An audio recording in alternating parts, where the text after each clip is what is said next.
Admission খুব sensitive একটা জায়গা, তোমাদের স্বপ্ন থাকে, তোমাদের মা বাবার স্বপ্ন থাকে। সো অ্যাডমিশন পিরিয়ডে তোমরা এখন ঢুকতেছো, এইচএসসি চলতেছে বা এইচএসসি হয়ে গেছে। সো এখন থেকে প্রথম থেকেই তুমি একটু সিরিয়াসলি পড়াশোনা করো, নিজের স্বপ্নটাকে বাস্তবায়নের জন্য সর্বোচ্চ পরিমাণ স্যাক্রিফাইস করতে রাজি থাকো, নিজের মা বাবার মুখে হাসি ফোটানোর জন্য তুমি তোমার পরিশ্রমটা করো। তুমি যখন নিজের মানে ভালো একটা ফলাফল করবো, তোমার মা বাবা খুশি হবে, তোমার সারাউন্ডিং এর মানুষগুলো খুশি হবে। যে অখুশি হইলো এটা বড় কথা না, তোমার মা বাবার খুশি তোমার কাছে সব থেকে বড়, তোমার নিজের লাইফের ইমপ্রুভমেন্টটা তোমার কাছে সব থেকে বড়, নট কে কি করলো এটা বড় বিষয় না। সো তুমি তোমার নিজের জন্য করো, তুমি তোমার নিজের মা বাবার জন্য করো। ওই যে চারটা চোখ, ঠিক আছে, দুই জোড়া চোখ, চারটা চোখ, নিজের মা আর বাবা, তাদের কথা চিন্তা করে অ্যাডমিশন টাইমে ফাঁকি দিবা না, ঠিক আছে। নিজের তুমি যদি অ্যাডমিশন টাইমে আলটিমেটলি ভালো করো, লাভ কিন্তু তোমার নিজেরই, তোমার লাইফ তোমার নিজের। তুমি চান্স পেলে অবশ্যই তোমার মা বাবা খুশি হবে, তোমার লাইফ তো মানে বেসিক্যালি তোমার লাইফ তোমার নিজের।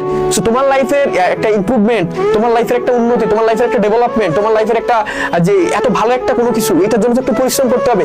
জীবনে ত্যাগ না করতে পারলে আসলে কিছু হয় না। আমরা মানুষ আসলে দেখো, আমরা আসলে বর্তমানে যেখানে আসি সেটা হচ্ছে আমরা অতীতে কোন কাজটা করছি সেইটার ফলেই কিন্তু আমরা এখানে আসি।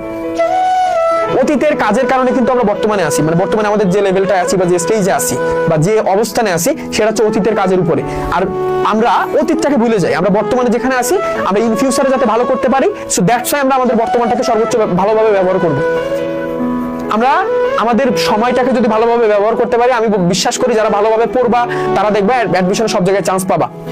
এখন এই এইচএসসি টাইমে বা অ্যাডমিশনের ফার্স্ট স্টেজে আমি কথাগুলো বলে রাখতেছি, অ্যাডমিশনে যারা চান্স পায় তারা বলবে বাংলাদেশের পাবলিক ইউনিভার্সিটিতে চান্স পাওয়া খুবই সহজ, আর যারা চান্স পায় তারা সব জায়গায় চান্স পায়, যারা চান্স পায় না ওরা কোথাও চান্স পায় না এবং ওরা বলে চান্স পাওয়া খুবই কঠিন।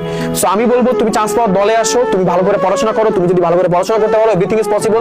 নিজের মা বাবার মুখে হাসি ফোটাও, ঠিক আছে, নিজের মা বাবাকে গর্বিত পিতামাতা হিসেবে তুমি পরিচয় করাই দিতে সামর্থ্য অর্জন করো, নিজেই একটা ভালো ফলাফল করো, নিজের জীবনের উন্নতি নিজের হাতেই তুমি সূচনা করো, ঠিক আছে। অল দ্য বেস্ট গাইস, ভালোভাবে পড়াশোনা করো, তোমার জীবন তোমার উন্নতি তোমার হাতেই, ঠিক আছে।